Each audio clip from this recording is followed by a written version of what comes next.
নমস্কার, টিভি9 বাংলায় আপনাদের স্বাগত জানাই। আমি ঠোঁটকাটা শুভজিৎ।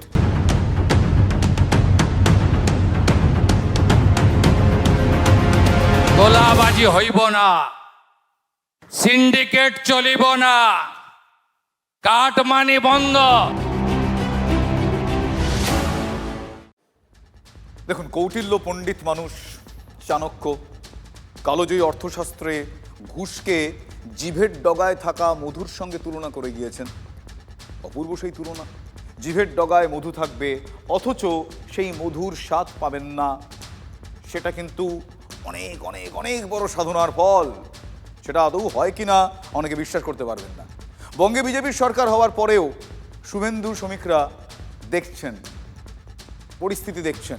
মুখ্যমন্ত্রী শুভেন্দু অধিকারী ঘুষ নিয়ে ভীষণ কড়া, ফলে বদলের বাংলায় অপারেশনও শুরু হয়ে গিয়েছে। ঘুষ নিতে গিয়ে সরকারি কর্মী ধরা পড়েছেন, যেটাও অভূতপূর্ব। আমরা ভোটের আগেও বলেছিলাম, আমাদের মুখ্যমন্ত্রী দায়িত্ব নেওয়ার পরেও বলেছেন যে উনি করাপশানকে, আমাদের সরকার, এই সরকার করাপশানকে কোনো মতেই কোনোভাবে কোনো জায়গা দেবে না। তোলাবাজি হইব না, সিন্ডিকেট চলিব না, কাটমানি বন্ধ। সেই জন্য জানেন আপনারা, এসিবিকে নতুন করে সাজানো হয়েছে, অ্যান্টি করাপশন ব্রাঞ্চকে।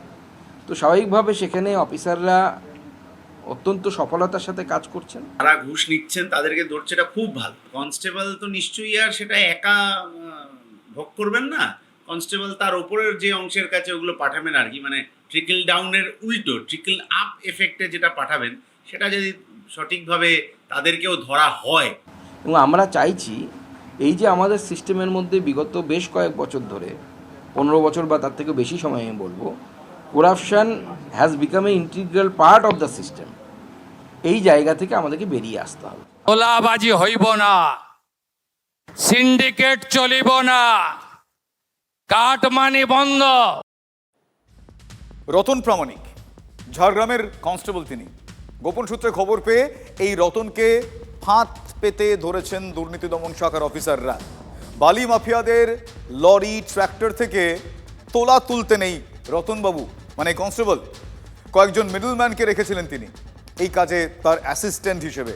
আর সেই দালালদের হাত ঘুরে টাকা পৌঁছে যেত কোথায়? রতনের কাছে। দুর্নীতি দমন শাখার আধিকারিকরা বালি ব্যবসায়ী সেজে হাতে নাতে পাকড়াও করেছেন এই রতন প্রামাণিককে, যার ছবি আপনারা দেখছেন। এই কনস্টেবলের সামনে 5,70,000 টাকার টোপ দেওয়া হয়েছিল, 5,70,000। কনস্টেবল হয়ে কাজ করা 3 দালালও গ্রেফতার হয়েছেন। তার কারণ, তারা চক্রাকারে কাজটা চালান।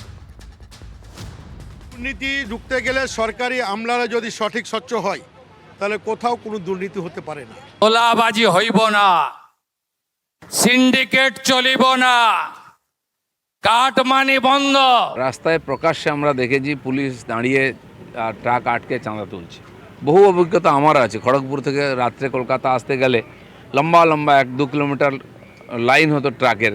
একটা পুলিশ, 2টো সিভিক মিলে সমস্ত হাইওয়েকে আটকে দিয়ে এক একটা গাড়ি ছাড়ছে আর টাকা নিচ্ছে। ভিডিও আমরা করেছি সেই সময়, কেউ শুনতো না। এখন এই সমস্ত বদমাইশি বন্ধ হবে। পুলিশ যদি প্রথম ঠিক না হয়, তাহলে প্রশাসন ঠিক হবে না। আপনি যদি রাস্তায় বলেন নেতাদের দোষ দেওয়া হয়, কিন্তু ও একটা ইঞ্জিনিয়ারিং সেকশন, তারা তো মাপযোগ করে, তাই তো বিল ছাড়ে। সেহেতু কোনো দুর্নীতি, প্রশাসনের আধিকারিক সহায়তা ছাড়া কোনো দুর্নীতি কিন্তু সফল হতে পারে না।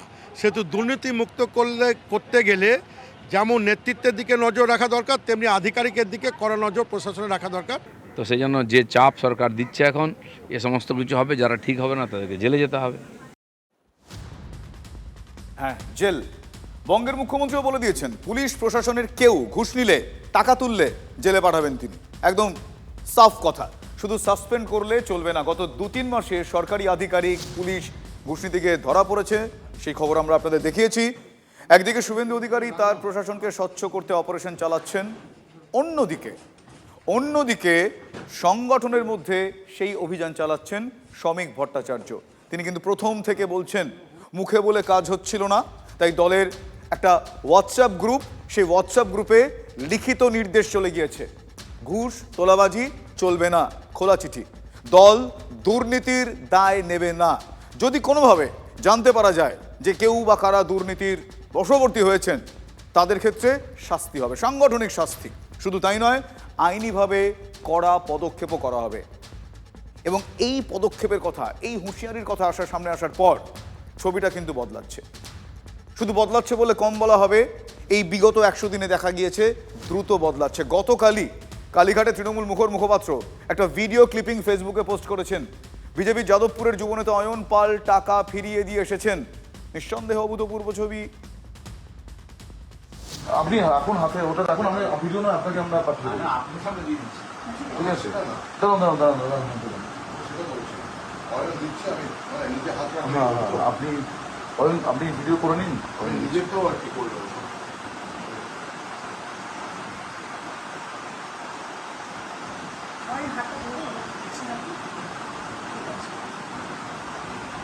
পুরো 5 লাখ টাকা আছে, আপনি বুঝে নিয়েছেন তো? আপনি দেখে নেবেন, গুনে নেবেন, ঠিক আছে? হ্যাঁ, টাকাটা আপনার টাকা, কষ্টার্জিত টাকা, এটা আপনার ফেরত হবে, ঠিক আছে? আপনি এখন হাতে কোনো কোনো ছবি অনেক কথা বলে। এখানেই প্রশ্নটা যে শ্রমিকের কড়া ডোজই কি দ্রুত বিজেপির সর্বস্তরে পৌঁছে গেল? দলের সুপ্রিমো হিসেবে মমতা বন্দ্যোপাধ্যায় তো পারেননি সিন্ডিকেট তোলাবাজি বন্ধ করতে, একেবারেই পারেননি। সচেষ্ট ছিলেন কিনা জানা নেই, কিন্তু পারেননি মানে পারেননি। 3-4 মাসে বিজেপি কিন্তু সেটা করছে, করে দেখাচ্ছে, এবং সেগুলো কিন্তু উদাহরণ সামনে আছে। সমস্ত কিছু সমাধান করা যায়। আমি আমার দলের পক্ষ থেকে যদি দাঁড়িয়ে আপনাদের সামনে বলি যে আমি সমস্ত জায়গায় এক্সটর্শন বন্ধ করে দিতে পেরেছি, ভুল বলছি। বিচ্যুতি আছে, একটা পদ্ধতির মধ্য দিয়ে মানুষ দীর্ঘদিন চলে গেছে, একটা ইজি মানির মধ্য দিয়ে একটা সিন্ডিকেট তৈরি হয়েছে। ক্ষমতার পট পরিবর্তনের সঙ্গে সঙ্গে সমস্ত পরিমণ্ডল যে বদল হয়ে গিয়েছে এরকম নয়। কেউ 4 ঘন্টার মধ্যে একটা শাসক দলে যোগ দিয়ে ফেলেছেন, এবং কারোর মনের মধ্যে আমাদের দলেরই সুপ্ত কিছু বাসনা ছিল, যেগুলো অতৃপ্ত অবস্থায়, ডগমেট অবস্থায় এতদিন ছিল, সেগুলো আবার ফুটে বেরিয়েছে। সেও কারোর সঙ্গে যোগ। অস্বীকার করলে মিথ্যাচার করা হবে। আমরা চেষ্টা করছি দলের পক্ষ থেকে সেটাকে নিয়ন্ত্রণ করা। এটা তো যে কোনো রাজনৈতিক দলেরই নিয়ম যে তারা প্রথমে তাদের সদস্যদেরকে পার্টির নীতি অনুসারে চলার জন্য কথা বলে, এবং আমাদের রাজ্য সভাপতিও বলেছেন এই কথা, এবং অনেককে উনি শোকজও করেছেন, 2-1জনকে বহিষ্কারও করা হয়েছে। নেতারা সতর্ক করছেন, সব করছেন, পুলিশে দিচ্ছেন না কেন? পুলিশ অ্যারেস্ট করছে না কেন? যতগুলো এই যে বলছেন আমি যত খবর পাচ্ছি 20 জন বিধায়ক, তাহলে পুলিশে দিন, কিছু করছেন না। গ্রাসরুটে কি করছেন?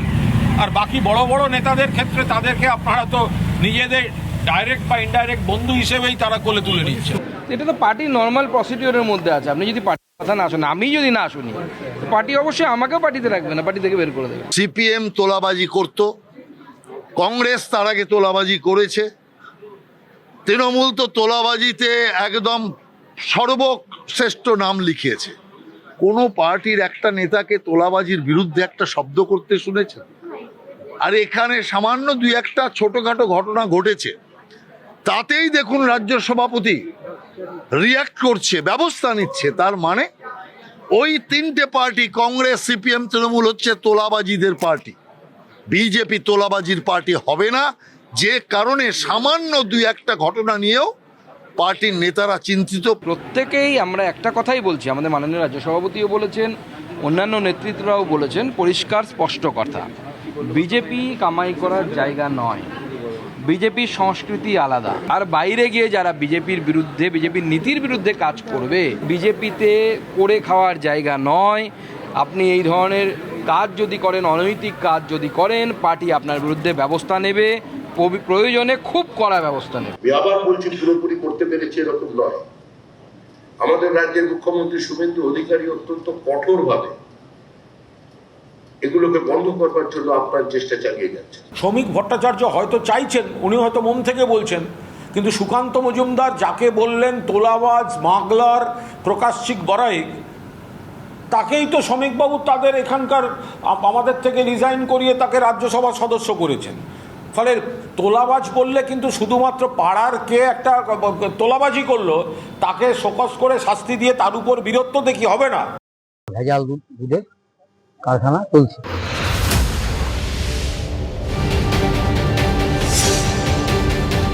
এখানে দু নম্বরই হয় নাকি?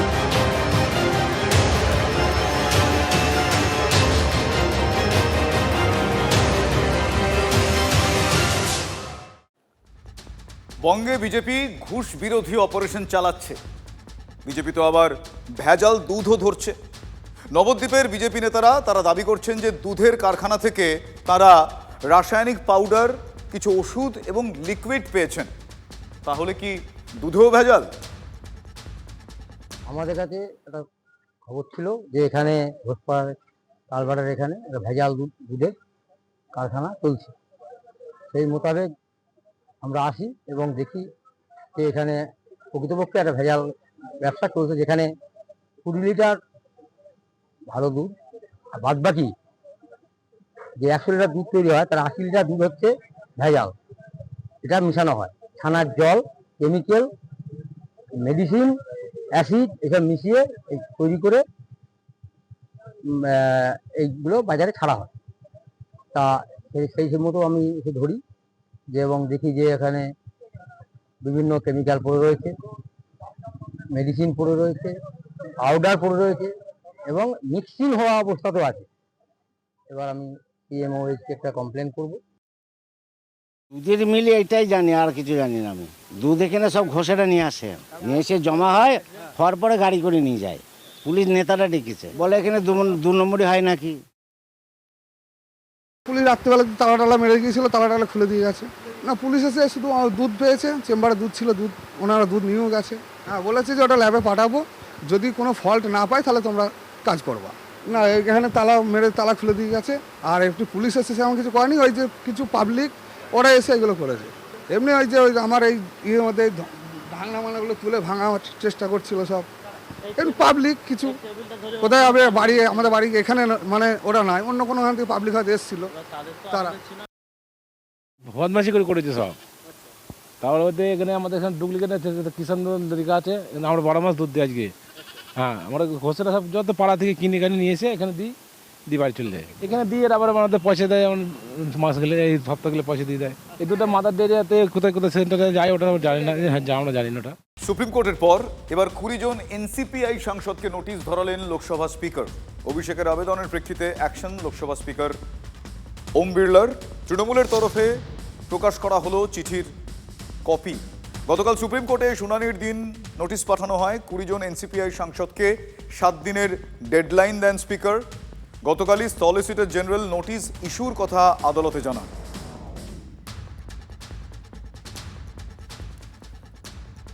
অন্যদিকে পুরনিয়োগ দুর্নীতিতে সিবিআই মামলায় আরও বিপদে সুজিত বসু ঘনিষ্ঠ দক্ষিণ দমদম পুরসভার ভাইস চেয়ারম্যানকে সিবিআই জিজ্ঞাসাবাদ। গতকালই সিবিআই দপ্তরে বয়ান রেকর্ড করা হয় নিতাই দত্তর। নিতাই প্রাক্তন দমকল মন্ত্রী সুজিত বসু ঘনিষ্ঠ বলে পরিচিত। দক্ষিণ দমদম পুরসভায় টাকার বিনিময়ে নিয়োগ হয়, অভিযোগ এমনটাই। আপাতত জেল হেফাজতে রয়েছেন খোদ সুজিত বসু। নেপালে বেড়াতে গিয়ে 65 জন বাঙালি পর্যটক তারা আটকে গিয়েছেন। আরামবাগ থেকে বাসে করে নেপালে বেড়াতে গিয়েছিলেন ওই 65 জন। নেপালে ভয়াবহ বিপর্যয়ের জেরে আটকে পড়েছেন পর্যটকরা। যোগাযোগ করতে না পারায় দুশ্চিন্তায় তাদের পরিবারের লোকজন। তাদের পরিবারের তরফ থেকে দাবি করা হয়েছে যে দ্রুত পর্যটকদের ফিরিয়ে আনার ব্যবস্থা করা হোক। বলছে প্রশাসন কিন্তু যেতে দিচ্ছে না, এরকম একটা খবর রয়েছে, ওখান থেকে আর যেতে দেবে না। এবং ওইখানে সোনা ট্রাভেলস একটা গাড়ি গিয়েছিল, সে আমার চেয়ে একটু আগেই গিয়েছিল, সে কিন্তু ব্যাকে ফিরে আসছে। ওটা কোথা থেকে গিয়েছিল? ওটা তমলুকের দিকে,